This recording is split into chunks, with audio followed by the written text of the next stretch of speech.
En la historia de Colombia existió un hombre que llegó a tener tanto dinero en su poder que se ofreció a pagar 2 veces la deuda externa de Colombia. Reconocido como el Henry Ford de la coca y como la mente maestra con un gran plan para generar dinero desde un lugar clandestino. Actualmente es de los pocos sobrevivientes de la historia del narcotráfico en Colombia. Yo soy Lord de Crow y en el día de hoy te hablaré de la historia, éxitos y caída de Carlos Leder. Comencemos. Sus orígenes. Carlos Leder nació en Armenia, Quindío, el 7 de septiembre de 1949. Su descendencia es colombiana y también alemana. Hijo del ingeniero Kurt Wilhelm Leder, quien llegó a Colombia como inmigrante. El padre de Carlos cambió su nombre a Guillermo Leder, donde se casó con Elena Rivas, hija de joyeros manizaleños. Guillermo contribuyó a la construcción de grandes edificaciones en Armenia, entre estas la famosa Posada Alemana, un lugar que alojó a muchas personas adineradas como el expresidente Alberto Lleras Camargo. Guillermo también participó de la importación de los primeros ascensores para la creación de edificios con ascensor en Colombia. Carlos Leder es el tercero de 4 hermanos. Sus padres se separaron cuando éste tenía 15 años. Entonces Carlos convivió un tiempo con su padre y después se fue a Nueva York. En su adolescencia decidió abandonar sus estudios para dedicarse a la lectura de libros, entre los cuales se interesó por autores como Nicolás Maquiavelo y Hermann Nies.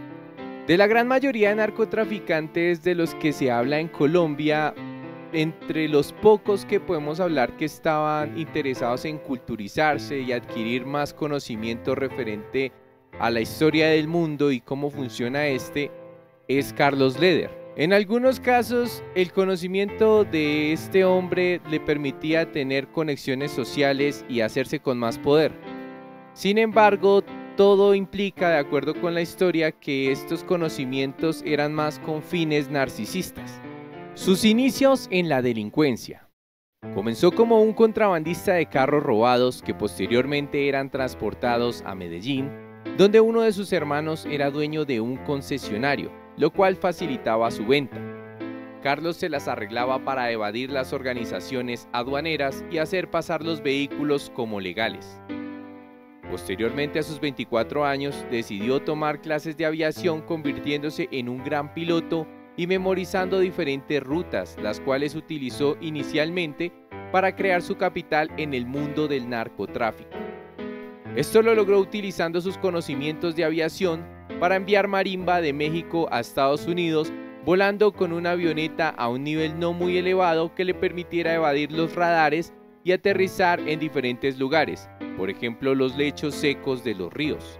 Inicialmente realizó pequeños envíos de marimba de Estados Unidos a Canadá, pero fue detenido al ser encontrado conduciendo un auto robado, lo que hizo que estuviese en la cárcel federal de Danbury, donde conoció a George Young. Al salir de la cárcel, Leder le comentó sus planes a Young para abrirse paso en el mundo narco. Entonces pusieron en marcha el uso del capital que tenían para producir dinero para comprar una avioneta. Billonarios repentinos. Tras salir bajo palabra a finales de 1975, Leder y Young ofrecieron a varias mujeres estadounidenses un viaje a una isla llamada Antigua, una parte del Caribe donde podrían ir gratis de vacaciones a cambio de llevar en sus maletas de viaje algunos kilogramos de marimba. Esto les permitió reunir el dinero para comprar una avioneta. Debido a su falta de experiencia en el negocio, fue asaltado en varias oportunidades por delincuentes de Estados Unidos y algunos cargamentos fueron incautados por la policía. Ya que en ese momento estaba decayendo la bonanza marimbera, entonces esto llevó a Leder y a Young a incursionar en un nuevo negocio, el cual se veía más sencillo de transportar y bajo el conocimiento que él ya tenía de las rutas podría pasar fácilmente desapercibido con coca. El consorcio del cartel de Medellín. Leder con su amigo Young entramaron una estrategia de rutas para pasar la coca a Estados Unidos. Sin embargo, no tenían quien se la suministrara. Es aquí donde aparece en la historia alguien llamado Pablo Escobar, quien en ese momento era uno de los principales contactos que le permitirían el suministro de coca. Sin embargo, al no contar con un capital óptimo que les permitiera transportar una cantidad considerable, los hermanos Ochoa se encargaron de ser los socios que aportarían el capital para la compra de la coca. Pablo la conseguiría y Leder la transportaría, haciendo una escala en las Bahamas y llegando mediante la estrategia de Leder pasando inadvertidos. Los mágicos. El cartel de Medellín había encontrado una forma de hacer llegar mucha coca a Estados Unidos, lo cual les permitió venderla en una cantidad bastante alta y rápidamente hacerse millonarios. Por esta razón fueron nombrados con el apodo de los mágicos, pues nadie sabía por qué se habían hecho millonarios de la noche a la mañana. Mientras que en el caso de Carlos Leder, este era reconocido como el Henry Ford de la coca, debido a sus estrategias y pensamiento administrativo, el cual le permitió crecer de una sencilla y coordinada forma. Cabe decir que la manera en la que cuento la historia no quiere decir que magnifique sus actos delictivos. Sin embargo, hay que reconocer que a pesar de que tenía una mentalidad delictiva, por decirlo de alguna manera, sus estrategias eran bastante consistentes. Fin de la relación. Cayo Normán. Al terminar la década de los 70s, Leder y Young tomaron caminos diferentes debido a que Leder padecía de megalomanía, y esto llevó a Leder a considerar a Young como una persona pequeña que no estaba al nivel de las estrategias de él, pues Leder había planeado comprar las autoridades en las Bahamas a cambio de recibir protección jurídica y oficial. Leder comenzó a tener problemas para poder ingresar la coca a Estados Unidos, lo cual lo llevó a romper su sociedad con Young. Entonces decidió hacer la compra de una isla, la cual tenía por nombre Cayo Normán. Esta isla tenía un puerto, un club de yates, 100 casas y una pista de aterrizaje. Entonces Leder invirtió su dinero en 1978 en Cayo Normán e inició a acosar a los residentes de la isla comprando todo a su paso para poder crear un sitio que le permitiera reinventar una idea para ingresar la coca a Estados Unidos. Cayo Perico. Después de hacerse con el control de la isla, Leder sobornó a Leiden Pingin, un ministro que permitió que Leder expandiera su imperio en Cayo Normán, convirtiéndolo en su base de operaciones, la cual fue renombrada Cayo Perico. En esta Leder hacía negocios con narcotraficantes que utilizaran sus servicios, donde este les cobraría $10.000 por kilo de coca guardado y transportado. Carlos Leder, a pesar de haber salido de Colombia, siempre mantuvo su patriotismo, pues la isla que este compró en Cayo Normán, en las Bahamas, tenía la bandera de Colombia y de vez en cuando se dice que solían escuchar el himno nacional de la República de Colombia allí. Construyó una pista de aterrizaje de 1.1 kilómetros, la cual estaba protegida por radar. Tenía en esta guardaespaldas perros Doberman con los que controlaba la entrada y salida de los aviones. Ambición billonaria. Con una isla totalmente custodiada y controlada, una estrategia de vuelo y el control de un puerto para el paso de coca, en un día en movimiento, Cayo Perico podía llegar a recibir 3.000 kilos de coca por hora, lo cual hizo que Carlos Leder se convirtiera en un hombre billonario de forma rápida. Bajo su ambición, ofreció pagar incluso la deuda externa al expresidente Alfonso López Michelsen, con la condición de permitirle un espacio libre para el tráfico de coca. Vuelo en caída. Después de tener un imperio funcional, en 1981 la DEA, con ayuda de la policía de las Bahamas, intentaron detener a Carlos Leder. Sin embargo, este logró escapar, pero como consecuencia todo su imperio fue desmantelado rápidamente. Sin embargo, Leder se despidió de la isla en 1982, enviando un avión con panfletos, los cuales fueron arrojados en el Parque Clifford de Nassau con la frase "Dea go home" o "vete a casa", volviendo así a Colombia. En 1982, Leder volvió a Colombia y realizó un acto benéfico a la gobernación del Quindío, a quienes les obsequió un avión que un año después, debido a sus altos costos de mantenimiento, obligó a la gobernación a ser vendido. Bueno, presuntamente se dice que esto fue una estrategia de Carlos Leder para lavar un dinero que él utilizó, ¿Cómo se realizó esta estrategia? Resulta que el avión, cuando él lo entrega, debido a sus altos costos de mantenimiento, la gobernación no lo puede tener. Sin embargo, ellos lo venden con la finalidad de que el dinero recibido se utilizó para la creación de un hospital. Y por otro lado, pues el comprador, digámoslo así, anónimo, fue Carlos Leder, quien pues ya con esta jugada logró lavar un dinero y de paso pues transportarse de manera libre dentro del país. Obviamente todo esto lo hizo bajo la identidad de otro comprador. Leder empleó a muchas personas de la región y tomó control en la bonanza cafetera, siendo un gran millonario y teniendo autos de alto valor cuyas placas fueron utilizadas para boletos de la lotería por sus vecinos.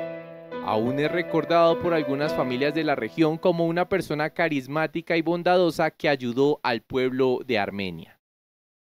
Su participación en el grupo MAS. El 19 de noviembre de 1981, Carlos Leder fue secuestrado por el grupo M-19. Sin embargo, este logró escapar siendo herido en una pierna y ayudado por un desconocido quien ignoraba la identidad de Leder. Leder le obsequió una millonaria suma al campesino en agradecimiento, fortuna que según historiadores el campesino rechazó. Después de esto se dio el secuestro de Marta Nieves Ochoa, razón que llevó a Leder a participar económicamente de la creación del grupo MAS, Muerte a Secuestradores, donde ofreció grandes recompensas a quienes dieran con sus captores. A partir de esto, Leder contrató exagentes del DAS, SIJIN, Ejército Nacional, además de comprar una limusina con armas incorporadas perteneciente a un ex canciller alemán. Esta limusina fue guardada en el edificio Mónaco y fue uno de los carros sobrevivientes al atentado hecho por el cartel de Cali. Su poder político. Tras la presidencia de Belisario Betancur, Leder inicia con la creación de un partido político llamado el Movimiento Cívico Latino Nacional.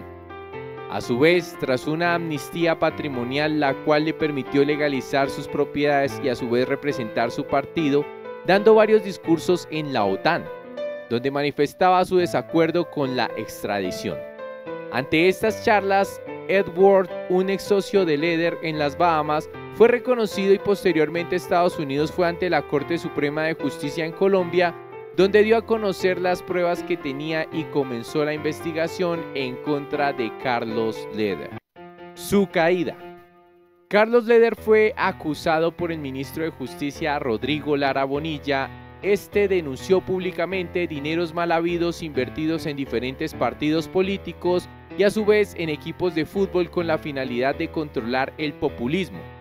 Tras esto se autorizó la extradición de Carlos Leder. Sin embargo, se requería la firma del expresidente Belisario Betancur, quien se oponía a la extradición, lo cual le dio tiempo a Leder de escapar a diferentes puntos, tales como una hacienda llamada Airapúa, que tenía en los llanos orientales, donde concedió una entrevista. También fue posteriormente a países como México, Perú, Brasil, Cuba y Nicaragua. Tras sus insistentes fugas llegó de nuevo a Colombia, donde fue protegido de la guerrilla y conocido como el comandante Rambo González, donde posteriormente en 1985 apareció en televisión denunciando el actuar de Estados Unidos y tratados de la extradición, enviando la famosa frase: "La cocaína es la bomba atómica de América Latina contra Estados Unidos". Con el gobierno de Francisco Parejo González se iniciaron los procesos de extradición de 3 narcotraficantes y los operativos del coronel Jaime Ramírez Gómez permitieron dar con la desmantelación de uno de los complejos más grandes del mundo, Tranquilandia. También por poco y logra dar con la captura de Leder, el cual tras el operativo de Tranquilandia perdió mucho dinero, lo cual lo llevó a un estado de quiebra, donde su partido político no pudo seguir siendo sustentado y este se convirtió en empleado de sus socios para poder retomar poder económico. Fin de la amistad. En 1986, Carlos Leder seguía huyendo de la justicia, pero esa constante persecución hizo que Estados Unidos trayera varios informantes y equipos de inteligencia, lo cual empezaba a preocupar el cartel. Además del hecho de que Leder quería incursionar en el negocio del crack, pero sus adicciones lo llevaban a perder el control. Pablo Escobar había realizado una fiesta donde Leder asesinó por la espalda a uno de sus sicarios, aparentemente por una mujer. Leder después de esto se convirtió en el principal sospechoso del atentado al ministro Parejo González en Budapest, donde era embajador de Hungría. Leder, llevado por su adicción hacia negocios torpes como el de cambiar su escolta por un grupo de jóvenes inexpertos, además de hacer algunos negocios con un hombre llamado Luis Alfredo Prieto, decidió ocultarse en una finca llamada El Berracal, ubicada en Guarne, Antioquia, donde hizo una fiesta que llevaba varios días cuando la policía llegó en un operativo comandado por el mayor William Lemus. Esta había llegado allí tras haber sido informado de un posible laboratorio del cartel. Condena. El 4 de febrero de 1987 fue capturado Carlos Leder y en tiempo récord fue trasladado a Estados Unidos a la cárcel de Marion, Illinois. Condenado a una cadena perpetua de más de 135 años, su extradición fue firmada por el expresidente Virgilio Barco, extradición que fue declarada ilegal por la Corte Suprema de Colombia, ya que había sido hecha de forma ilegal. En 1992, Leder testificó en contra del dictador Manuel Noriega, lo cual redujo su pena a 55 años. El 22 de julio de 2005, Leder hizo una apelación ante el Circuito 11 donde reclamaba que Estados Unidos no había cumplido con su parte ante la oficina del fiscal. Entre el año 2009 y 2012, la hija de Leder reclamó al presidente Álvaro Uribe Vélez para que pidiera la libertad de Leder en Estados Unidos. Sin embargo, estas peticiones fueron ignoradas y Álvaro Uribe Vélez le dijo que mejor pidiera perdón en nombre de su padre por todo el daño que le causó al país. Liberación. El 16 de junio de 2020, tras 30 años de cumplir su sentencia, Carlos Leder fue liberado por el gobierno de Estados Unidos y enviado a Alemania. Otro de los motivos de su liberación es un cáncer de próstata detectado años antes de esta. Datos curiosos del caso de Leder. Carlos Leder nunca se declaró culpable. De haberlo hecho así, habría sido reducida su sentencia automáticamente a la mitad de tiempo y de acuerdo con especialistas de la ley se especula que con sus colaboraciones habría pagado solamente unos 15 años de prisión. En 2015, Carlos Leder envió una carta al presidente Santos pidiendo su libertad y ser llevado a Colombia y en la carta decía: merezco morir en Colombia. Tras la captura de Leder y la muerte de Pablo Escobar, se asegura que otros narcotraficantes llegaron a reemplazarlos. Sin embargo, estos nuevos narcos se asegurarían de manejar un bajo perfil. La historia de Carlos Leder es bastante interesante desde muchos sentidos o desde muchas perspectivas. Iniciando por el hecho de que fue una persona estratégica, ambiciosa y persistente en sus ideales, al punto de lograr sus objetivos independientemente de lo negativos que llegaron a ser. Pero también me recuerda un dicho muy antiguo que decía mi abuelo y es que la vida es un restaurante y nadie se va de esta sin pagar. Aunque actualmente sigue con vida a sus 70 años de edad, es muy triste saber que la mitad de esta vida que él ha existido en este planeta la ha pasado en la cárcel. Y el hecho de que su última petición, por decirlo así, que fue el hecho de venir aquí a Colombia, a su tierra, a morir, tampoco le fue tenida en cuenta debido a sus actos. No puede venir a Colombia actualmente. Y bien amigos, les agradezco por haberme acompañado hasta el final de este video. No olviden dejar su like, compartir con sus amigos y también dejar en la caja de comentarios qué opinan acerca de esta historia y qué otras historias les gustaría escuchar. Nos vemos en un próximo video.